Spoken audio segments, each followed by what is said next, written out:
ప్రజాప్రభుత్వం ఏర్పడి ఏడాది పూర్తయిన సందర్భంగా వరంగల్ జిల్లాలోని ఆలయాల్లో ప్రత్యేక పూజలు చేస్తున్నారు కాంగ్రెస్ నేతలు. అందులో భాగంగా హన్మకొండలోని 1000 స్తంభాల గుడిలో స్వామివారికి ప్రత్యేక పూజలు చేశారు ఎమ్మెల్యే నాయని రాజేందర్ రెడ్డి. ఆ తర్వాత శ్రీవల్లి దేవసేన సమేత సుబ్రహ్మణ్యేశ్వర స్వామి కళ్యాణోత్సవంలో ఎమ్మెల్యే దంపతులు పాల్గొన్నారు.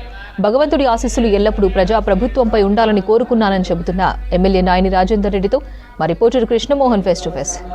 రాష్ట్ర ప్రభుత్వం ప్రజాపాలన మొదలుపెట్టి ఏడాది పూర్తవుతున్న సందర్భంగా రాష్ట్ర వ్యాప్తంగా ఆలయాలలో కూడా ప్రత్యేక పూజా కార్యక్రమాలను నిర్వహిస్తున్నారు. మరోవైపు విజయోత్సవాలు కూడా నిర్వహిస్తున్న నేపథ్యంలో మనం హన్మకొండలోని 1000 స్తంభాల దేవాలయంలో ఈరోజు మార్గశిర మాసం, అందులోనూ షష్ఠి ఆరుద్ర నక్షత్రం కలిసి వస్తుంది.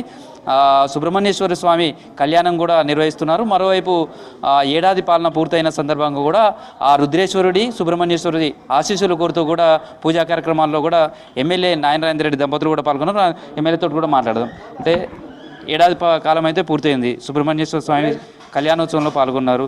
ఈ వచ్చే 4 ఏళ్ళు ఏ విధంగా చేయాలనుకుంటున్నారు? ఈ ఏడాది కాలం ఎలా గడిచింది? ప్రజాపాలనలో భాగంగా రాష్ట్ర ప్రభుత్వం సంవత్సర కాలం పూర్తి చేసుకొని విజయోత్సవాలు జరగటమే కాకుండా అన్ని దేవస్థానాలలో ఈరోజు మంచి కార్యక్రమాలు చేసుకుంటూ ప్రజలకు ఆయుల ఆరోగ్యాలు సుఖ సంతోషాలు భగవంతుడు ప్రసాదించాలని చెప్పి, ఇదే విధంగా అభివృద్ధి చెందాలి, తెలంగాణ ప్రభుత్వం అభివృద్ధి చెందాలని చెప్పి అందరికీ సుఖ సంతోషాలతో ఉండాలని ఆ భగవంతుని కోరుకుంటూ దేవాలయాలు అందరూ కూడా మంచిగా సెలబ్రేట్ చేసుకోవాలని కోరుకుంటున్నాం. ఈ 1 ఇయర్ ఎట్లా అనిపించింది? ఈ 1 ఇయర్ ప్రజాపాలనకు సంబంధించినటువంటి విజయోత్సవాల సభలు కూడా నిర్వహిస్తున్నారు.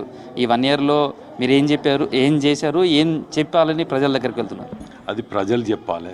మార్పు అనేది గత 10 ఏళ్లకును ఈ సంవత్సర కాలానికి ఉన్నటువంటి వ్యత్యాసం ఏందనేది ప్రజలు చూసిర్రు.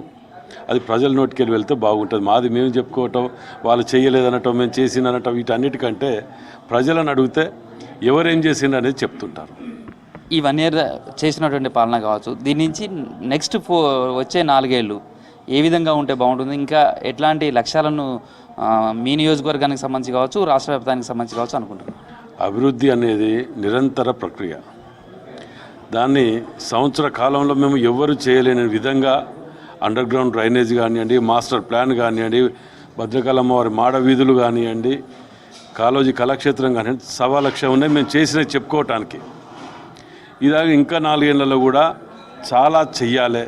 ప్రజలు నమ్మి మమ్మల్ని గెలిపించినందుకు వారి యొక్క నమ్మకాన్ని వమ్ము చేయకుండా ముందుకు పోవాలనే ఆలోచనతోటి వెళ్తున్నాం.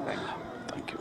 ఇది ప్రస్తుతం అయితే సుబ్రహ్మణ్యేశ్వర స్వామికి సంబంధించినటువంటి పూజలు కావచ్చు, రాష్ట్ర వ్యాప్తంగా కూడా ఏడాది పాలన పూర్తవుతున్న సందర్భంగా కూడా ఓవైపు విజయోత్సవాలు, మరోవైపు ఆలయాలలో కూడా ప్రత్యేక పూజా కార్యక్రమాలన్నీ కూడా నిర్వహిస్తున్నారు. వచ్చే 4 ఏళ్లలో కూడా ఇంతకంటే మరింత అభివృద్ధి చేసి ప్రజల వద్దకు వెళ్తామంటూ కూడా ఎమ్మెల్యే నారాయణ రెడ్డి చెప్తున్నారు. Video journalist Dasharath Krishnamohan, V6 news, హన్మకొండలోని 1000 స్తంభాల దేవాలయం నుంచి.